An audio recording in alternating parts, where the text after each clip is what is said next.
He had everything: money, power, and a mansion most people could only dream of.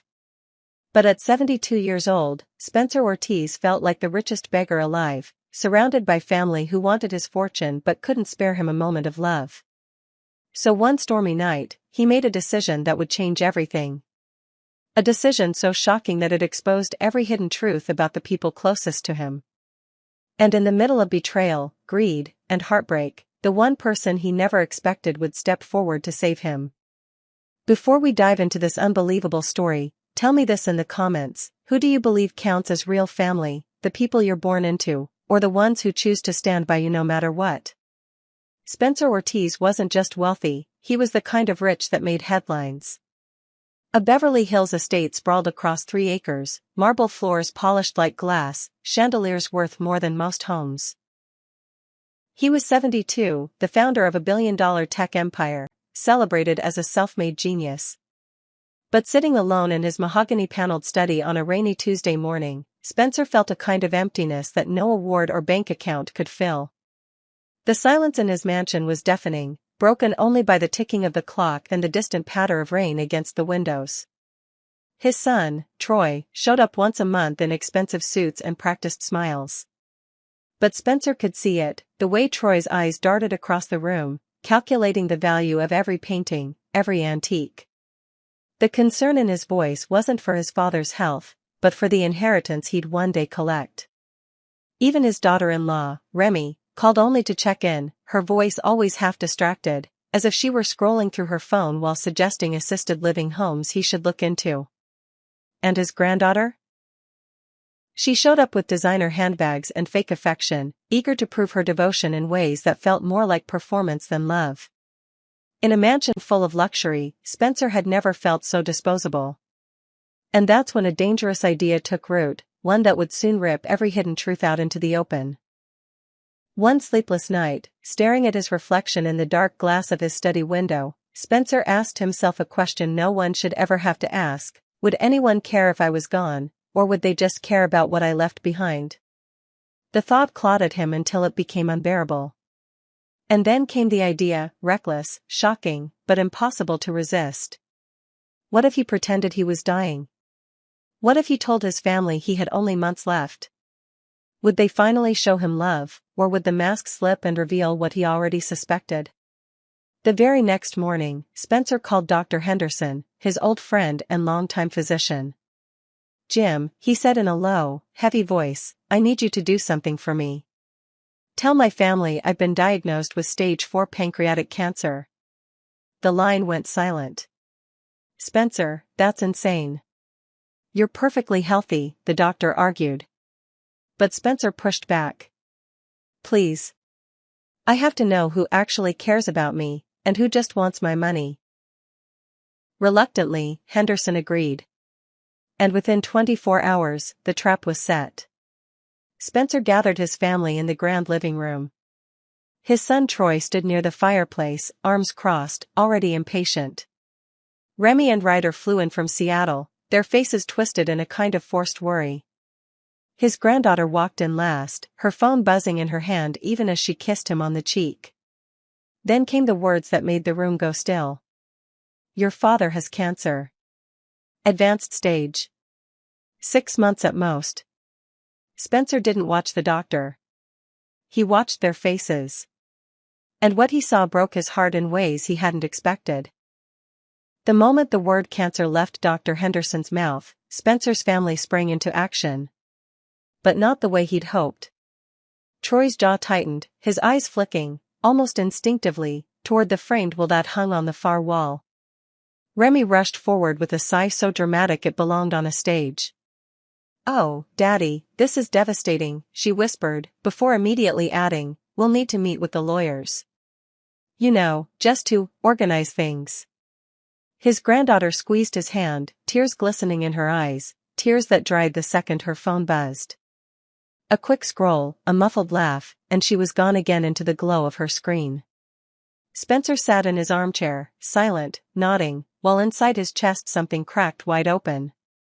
He had staged this to test them, but even he hadn't been prepared for how little they cared about him, the man, the father, the grandfather, versus what he represented: money, power, security. And then came the sound of the back door. Soft footsteps, the rattle of a cleaning cart. Aaliyah, his housekeeper, stepped into the room. She was in her mid-40s, with tired eyes but a presence that carried warmth. She froze when she noticed the tension, the rehearsed grief hanging in the air. "I'm sorry, sir," she said quietly, lowering her gaze. "I didn't mean to interrupt." Spencer looked at her, really looked at her, and for a split second, he thought he saw something his own family hadn't shown him in years. Genuine worry. And that's when everything began to change. The family drifted into the kitchen, arguing in low voices about arrangements and inheritance paperwork. Their whispers slithered through the air, sharp and cold. Spencer stayed behind, staring at the empty fireplace until he felt a gentle hand on his shoulder. It was Aaliyah. She wasn't crying, she wasn't scheming, she was simply present. "Mr. Ortiz," she said softly, "don't you worry. You'll get through this. You've always been stronger than you think." Her words weren't polished, but they were real. And for the first time since the charade began, Spencer's chest loosened. This wasn't about what she could gain. She wasn't family by blood, but in that moment, she felt closer to him than anyone with his last name. Later that evening, while the rest of them scrolled through their phones and debated what kind of casket would suit the Ortiz name, Aaliyah stayed in the kitchen, cooking his favorite meal, spiced chicken with saffron rice. Not because anyone asked, but because she remembered. When she brought the tray to his side, Spencer's eyes stung. His children hadn't even noticed he hadn't eaten. And in that silence between them, he realized something terrifying. The only person treating him like a man, not a walking bank account, was the woman paid to sweep his floors. But Spencer didn't know that Aaliyah carried her own story, a story that would soon intertwine with his in ways no one could have imagined. For years, Aaliyah had been a quiet presence in Spencer's house. She moved like a shadow, polishing picture frames that held faces who barely remembered her name. But what no one in that family knew was that behind her calm smile, Aaliyah carried storms of her own. She was a single mother, raising 2 children on her own after her husband walked out without a word. Every paycheck she earned in that house was stretched thin: school uniforms, rent, medicine for her youngest who had asthma. Yet through it all, she never once complained, never once let her burden spill into her work. The Ortiz family barely noticed her existence, treating her as part of the furniture. But Spencer had noticed, quietly, from the corners of his study. He had seen her slip leftovers into her bag, not for herself but to make sure her kids had dinner. He had watched her pause mid-cleaning to press her hand against her chest, steadying her breath after rushing from her second job before coming to his. And now, as he sat there pretending to waste away from an illness that wasn't real, Spencer felt ashamed.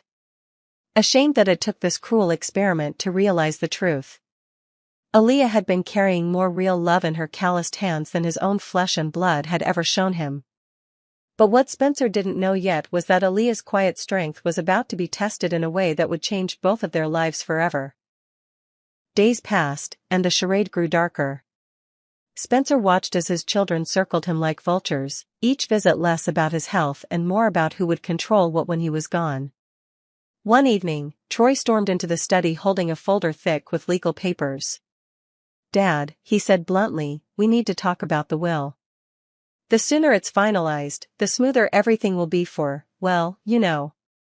Remy chimed in, her voice coated in false sweetness. "It's not about the money, Daddy. It's about making sure your legacy is protected." But her eyes betrayed her. They gleamed not with grief, but with calculation. Spencer sat frozen, his throat tightening. He wanted to scream, to tell them the whole thing was a lie, but before he could speak, Aaliyah stepped into the room with a tray of tea. She set it down carefully, then looked up, her gaze sharp as glass. "Mr. Ortiz doesn't need this right now," she said firmly. "He needs peace, not paperwork." The room fell silent. For the first time in years, someone had stood up to the Ortiz children, and it wasn't their father. Remy scoffed, rolling her eyes. "Stay in your lane, Aaliyah. This is family business. But Spencer's lips twitched, almost into a smile. Because in that moment, the only person who sounded like family wasn't bound to him by blood at all. It was then that Spencer began to see the truth. The loyalty he had been searching for wasn't in his last name. It was in the woman everyone else overlooked. And soon, a decision was coming, one that would shake the Ortiz family to its core. The next morning, the Ortiz mansion buzzed with quiet tension. Troy and Remy had arranged a family meeting in the parlor, their lawyer on standby, their greed thinly veiled under hushed voices. Spencer sat in his armchair, frail on the outside, fire raging on the inside. Aaliyah hovered quietly in the corner, ready to bring tea but staying close, like she somehow knew what was coming. Finally, Spencer cleared his throat. The sound silenced the room. "I have something to tell you," he said, his voice steady despite the trembling in his hands. Remy leaned forward, eager. Troy tapped his pen against the wallpapers, impatient. "You've all been so worried about my illness," Spencer continued, pausing long enough for the weight of his words to settle. "But here's the truth. I'm not dying. I never was." The room erupted. "What do you mean?" Remy shrieked. "Is this some kind of joke?" Troy barked. Spencer's voice rose, louder than it had in years. "No. This was a test. A test to see who among you truly cared about me, and who only cared about what I would leave behind." The silence that followed was deafening. His children sat frozen, their faces pale, not with grief, but with exposure. Then, slowly, Spencer turned his gaze toward the corner of the room. Toward Aaliyah. "The only person who passed that test is the one you've ignored. The one who has shown me more love and loyalty than my own blood." Aaliyah's eyes widened, tears threatening to spill. She shook her head, whispering, "Sir, you don't have to." But Spencer cut her off. "Yes, I do. Because from this moment forward, everything changes." And with that, he reached for the folder of papers his children thought they were about to sign, and slid them toward Aaliyah instead. The air in the room turned heavy. Troy's face flushed red, Remy's mouth fell open, and their lawyer shuffled nervously, unsure whether to stay or flee. Spencer's hands didn't tremble anymore. With a calmness that startled everyone, he signed the papers in front of him, not the will his children had been pushing, but new documents he had quietly prepared weeks earlier. "I built this fortune brick by brick," he said, his voice low but unshakable. "And I refuse to leave it in the hands of people who see me as a bank account instead of a father." He looked at Aaliyah, whose eyes shimmered with disbelief. "You've cared for me when no one else did. You've shown loyalty without expecting anything in return. That's what family is. From this day forward, you're not just my housekeeper, you're my heir." The room exploded in chaos. Remy lunged forward, shouting, "This isn't fair." Troy's fist slammed against the table, his face twisted with rage. But Spencer didn't flinch. For the first time in decades, he felt free. Aaliyah covered her mouth, shaking her head. "I never asked for this," she whispered. "And that," Spencer said softly, "is exactly why you deserve it." The lawyer gathered the papers, stamping them with finality. The Ortiz children stormed out, their footsteps echoing like thunder. And when the house finally fell quiet, Spencer turned to Aaliyah and smiled. "In the end," he said, "family isn't always the people who share your name. Sometimes, it's the ones who show up when no one else will." And with that, the story of Spencer Ortiz wasn't one of greed or decay, but of redemption, and the unexpected love that saved his soul. Spencer Ortiz thought he was staging a trick, a cruel game to test the hearts of those closest to him. But what he uncovered was far more than he expected. His children revealed their greed. His granddaughter revealed her indifference. And the woman who had always been invisible in the background revealed something far greater: loyalty, kindness, and love without condition. In the end, Spencer's fake illness exposed a real sickness, the emptiness of a family bound by money instead of love. But it also revealed the cure: genuine human connection, often found in the places we least expect. This story reminds us that family isn't just the people who share your bloodline. It's the ones who show up, the ones who care when no one else does, the ones who see you not for what you have, but for who you are. And maybe the real question isn't about inheritance, or wealth, or even legacy. Maybe it's this: when your time comes, who will be standing by your side? Not for what you can give, but simply because they love you.